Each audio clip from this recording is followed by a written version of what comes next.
When an army wins a war, history usually remembers the generals, the battles, and the cities that fell. But hidden behind these stories is a darker reality. What happened to the women left behind? For the wives of defeated warriors, the end of a battle was not freedom but the beginning of a nightmare.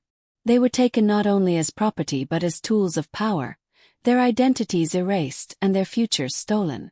Their suffering was silent, yet it reshaped entire generations. To understand the true cost of Ottoman conquest, we must look at what was done to them.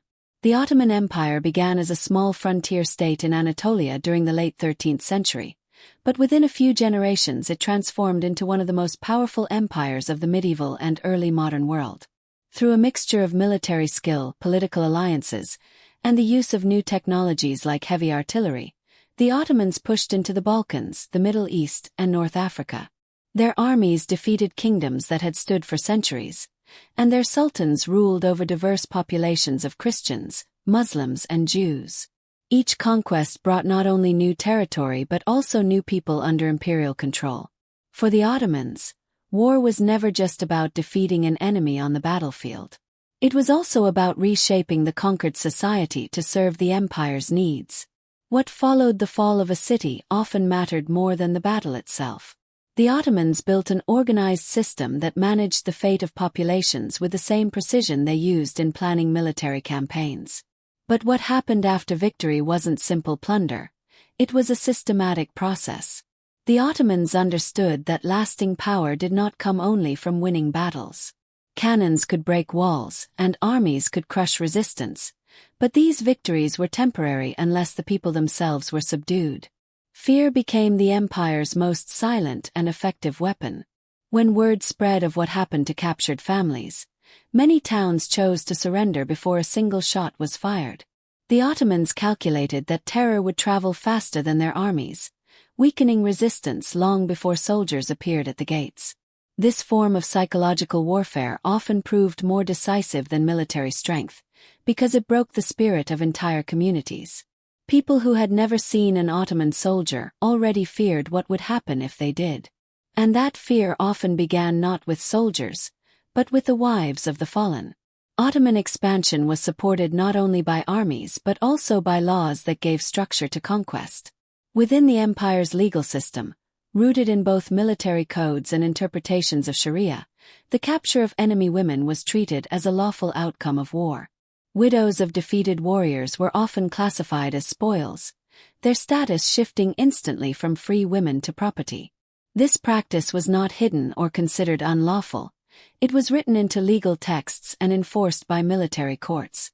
The concept of WarWives emerged from this framework.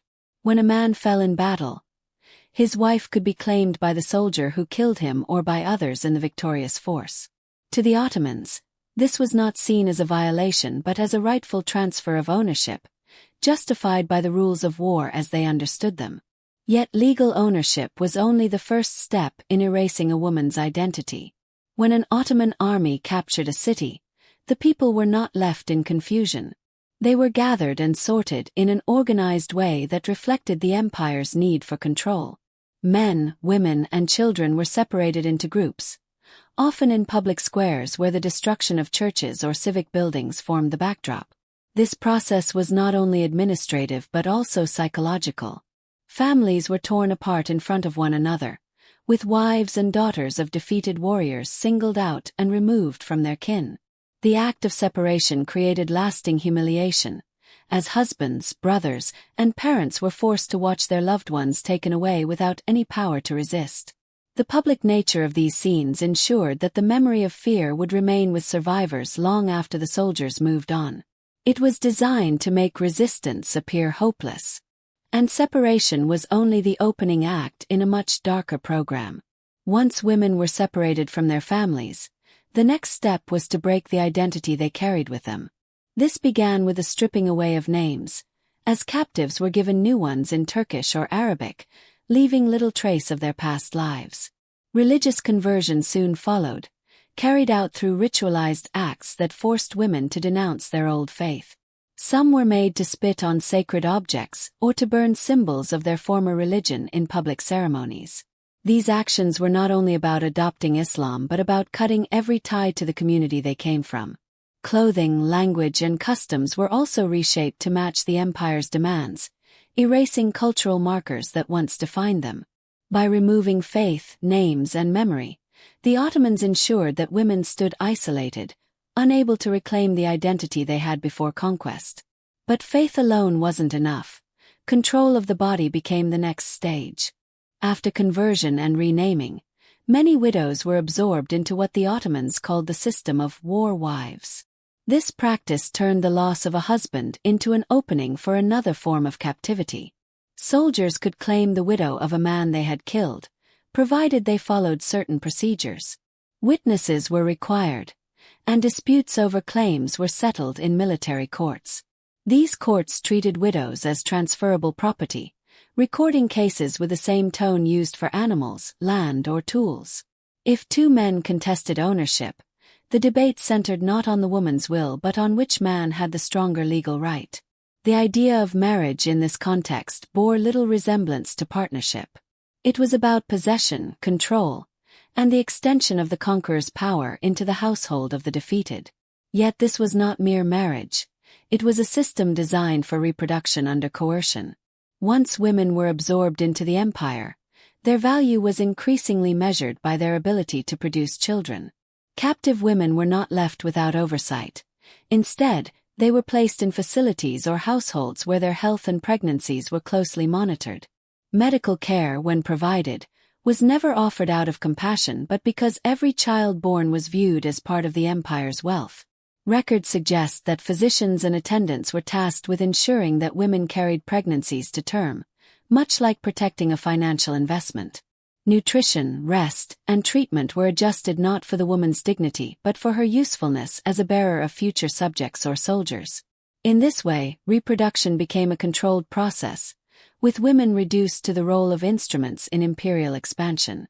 Their bodies were managed with cold calculation, as though they were resources to be optimized. And the children born from these unions faced their own tragic destinies. The children born from conquered women were rarely allowed to remain with their mothers for long. Boys were often absorbed into the Devshirme system, taken at a young age to be converted and trained as soldiers or administrators who would serve the empire with loyalty to the sultan rather than to their own families. Girls faced a different path. Many were placed back into domestic servitude, while others were drawn into the same cycles of reproductive control that had bound their mothers. In both cases, the bond between parent and child was deliberately severed to prevent the survival of family identity. The empire gained not only immediate labor and soldiers but also long-term control over future generations. In this way, children became tools of state power, raised in systems that denied them any connection to their true heritage. Generational cycles ensured the empire profited endlessly from one victory. The Ottomans understood that physical conquest was only part of the struggle. The deeper victory came from breaking the spirit of families. During separations, relatives were often forced to stand by while their loved ones were taken away. Mothers watched as daughters were dragged into captivity, and parents saw young sons led off to an uncertain fate. These scenes were not accidents of war but deliberate displays meant to crush hope. The suffering of a single family became a warning to all who observed, showing that resistance would only multiply their pain. For mothers in particular, the trauma of losing children and the constant threat of further loss left them powerless and emotionally broken. Once that bond was shattered, controlling the population required little force. The empire knew that people who feared for their families were easier to command.